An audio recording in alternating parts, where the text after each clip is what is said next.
James Cameroon తెరకెక్కించిన Avatar first part నేలపై నడిచింది. అవతార్ 2 నీళ్లలో సాగింది. మరి అవతార్ 3 ఎలా ఉండబోతుంది? పార్ట్ 3ని జేమ్స్ కెమెరూన్ ఏ రేంజ్లో ప్లాన్ చేస్తున్నాడు? ఈ కథని ఇండియన్ మైథాలజీ చుట్టూ అల్లుకుంటున్నాడా?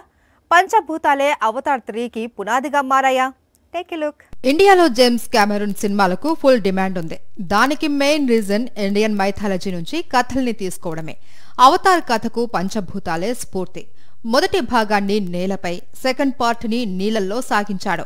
ఇప్పుడు అవతార్ 3ని నిప్పు నేపథ్యంలో చూపించబోతున్నాడు. అవతార్ 3లో ఒమక్టయా, మెట్కైనా అనే 2 కొత్త తెగలను పరిచయం చేయబోతున్నాడు జేమ్స్ కెమెరూన్. పాండోరాలోనే ఇదొక విభిన్నమైన ప్రదేశమని క్లారిటీ ఇచ్చాడు. తొలి 2 భాగాల్లో లేని చాలా అద్భుతాలు పార్ట్ 3లో ఉంటాయట. దీనికోసం సరికొత్త టెక్నాలజీని కూడా వాడుతున్నాడు.